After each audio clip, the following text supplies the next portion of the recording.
Hello everybody, I am Yusuf Khan and you are watching my English YouTube channel Prince English Spoken Classes. Today we have taken a new word at the behest of at someone's beard.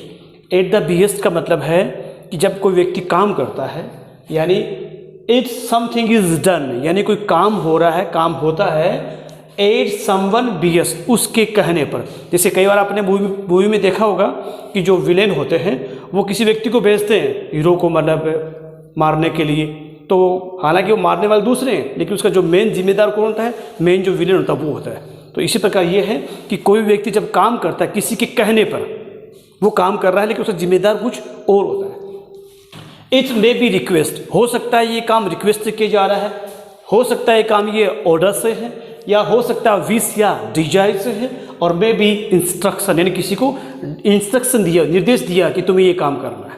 ठीक है, इसका जो sentence का जो structure है यानी ये sentence की रचना कैसे करेंगे वो देखिए हम।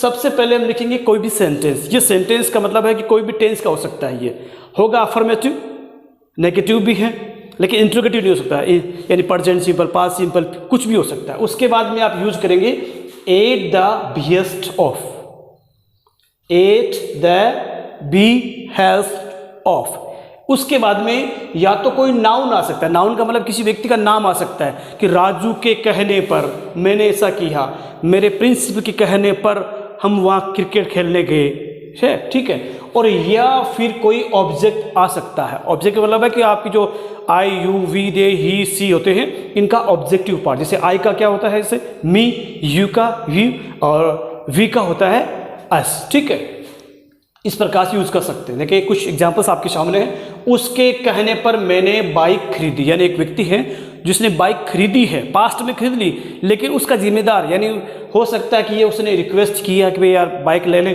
हो सकता है कि उसने ऑर्डर दिया कि भाई बाइक ले, हालांकि ऐसा हो नहीं सकता कि वो व्यक्ति ऑर्डर दें, लेकिन ऐसी बात और फ्रेंड है तो बोले यार तो एक काम कर ये वाली बाइक ले ले यार, ये वो बाइक काफ़ी अच्छी है। तो यहाँ पर क्या कर दिया कि इस प्रकार से उसे बता दिया है। हो सकता है कि वो इंस्ट्रक्शन है कि ये वाली बाइक में ये है, इस बाइक में ये है, इस बाइक में ये है, तो बोल रहा है उसके कहने पर मैंने बाइक खरीदी। तो आपको पहले सेंटेंस ये बनाना है, मैंने बाइक खरीदी। ये अगर आप ये जो एडवांस इंग्लिश वर्ड का अगर यूज करते हैं तो आपको टेंस का नॉलेज होना बहुत जरूरी है।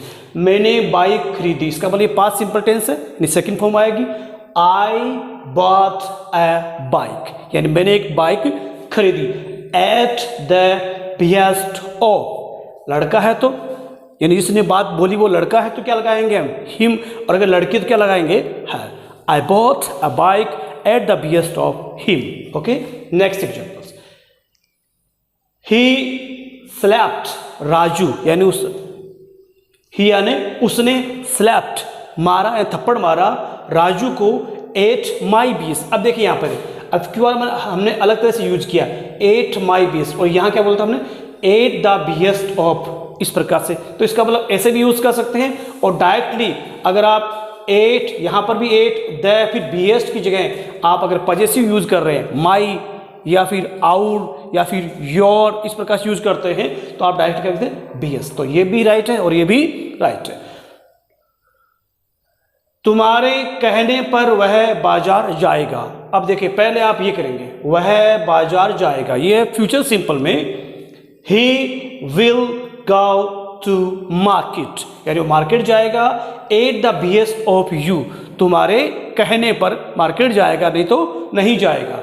तुम्हारे कहने पर मैंने अंग्रेजी कक्षा ज्वाइन की, यानी कोई व्यक्ति बोल रहा है कि भाई मेरा कोई इरादा नहीं था, या हो सकता है इस प्रकार से कुछ प्रॉब्लम्स थी, बोल रहा है कि तुमने जब मुझे कहा था ना कि क्लास बहुत अच्छी है तो यहाँ अंग्रेजी क्लास ज्वाइन करते हैं, तो मैंने तुम्हारे कहने से वो क्लास ज्वाइन की। अब देखिए ये टेंस कौन सा, देखिए पहले यहाँ देखिए मैंने अंग्रेजी कक्षा ज्वाइन की है, मतलब प्रेजेंट की बात है। प्रेजेंट कौन सा, प्रेजेंट परफेक्ट। प्रेजेंट परफेक्ट में वर्ब की थर्ड फॉर्म आती है। देखिए I have joined the English class, English class join की मैंने eight the behest of you, तुम्हारे कहने से। तो इस प्रकार से कुछ सेंटेंस आप भी बना सकते हैं कि उसके कहने पर मैंने, मेरे कोई दोस्त है उसको थप्पड़ मारा, उसके कहने पर मैंने बाइक खरीदी, या तुम्हारे कहने पर मैं कल वहाँ चला गया था, ऐसे कुछ आप सेंटेंस खुद बना सकते हैं। अब हम आगे बढ़ते हैं, एक टॉपिक और हमारे पास में, किसके कहने पर। यानी यही बात अगर किसी को हम इंटरोगेटिव पूछे, किसी को पूछे कि किसके कहने पर तू यहाँ पर आया, किसके कहने पर तूने ये काम कर लिया, किसी से क्वेश्चन पुट अप करते हैं कि किसके कहने पर तूने ये काम किया। ठीक है, तो देखिए इसका जो स्ट्रक्चर वो कैसे बनेगा। सबसे पहले हम ये लगाएंगे, देखिए at whose behest, at whose behest. उसके बाद में कोई भी इंटरोगेटिव सेंटेंस, यानी कोई भी टेंस का हो सकता है वो, लेकिन इंटरोगेटिव सेंटेंस होगा। ठीक है, और स्ट्रक्चर भी इंट्रोडक्शन जब आपको पता है कि सबसे पहले कौन था, WH, उसके बाद में कोई भी हेल्पिंग वर्ब और उसके बाद में सब्जेक्ट वगैरह। किसके कहने पर तुमने गाड़ी मेरे घर के सामने खड़ी की थी, यानी कोई व्यक्ति है जो अपनी गाड़ी को किसी घर के सामने खड़े करके चला गया, यानी ये बात पास्ट की हो चुकी है। अब वो आपस में मिलते हैं और उसे पूछते हैं कि मैंने तो कल तेरी गाड़ी देखी जो मेरे घर के सामने खड़ी थी, तो कि किसके कहने पे, यानी तूने मुझे पूछा था या किसी और को पूछा था।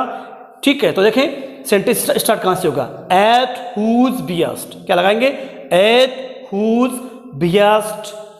पास्ट है और परफेक्ट है तो लगाएंगे had you parked, third form, your car, तुम्हारी कार, इन फ्रंट ऑफ। तो देखिए यहाँ पे कई चीज़ सीख रहे हैं हम, यानी फास्ट परफेक्ट भी हम सीख रहे हैं, और एक ये है पोजीशन सेंस में इन फ्रंट ऑफ, यानी कि जब किसी चीज़ के हम सामने आमने सामने से कहें, जैसे घर इस प्रकार से था और गाड़ी ऐसी थी, तो in front of my home, मेरे घर के सामने।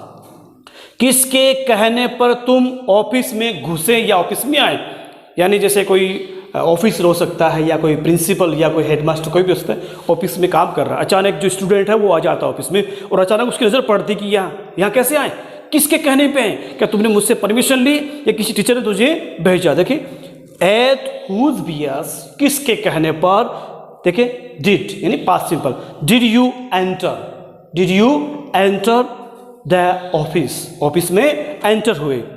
किसके कहने पर फुटबॉल खेला गया, यहाँ ध्यान देना है। अब ये जो सेंटेंस है वो है पैसिव वॉइस का, अगर आपको नॉलेज नहीं पैसिव वॉइस का तो आप नहीं बना सकते इसको। ठीक है, देखिए एट हुज बिहेस्ट, ये तो सेम रहेगा, एट हुज बिहेस्ट। उसके बाद में helping verb, was football played. Okay, ये था आज का आपका एडवांस इंग्लिश वर्ड। ये एडवांस वर्ड है, इसे आप या तो फॉर्मल में यूज करते हैं या फिर आप जो अखबार होते हैं न्यूज़पेपर उसमें आपको मिलता है। अदरवाइज जिनको इसका नॉलेज नहीं होता है वो काम निकाल सकते हैं कि भाई उसने मुझे ऑर्डर दिया, requested by him, order by him, इस प्रकार से भी बना सकते हैं, लेकिन एडवांस वर्ड है। ओके, अगर आप चाहें तो इसका स्क्रीनशॉट लें और प्रैक्टिस करते रहें। Thank you.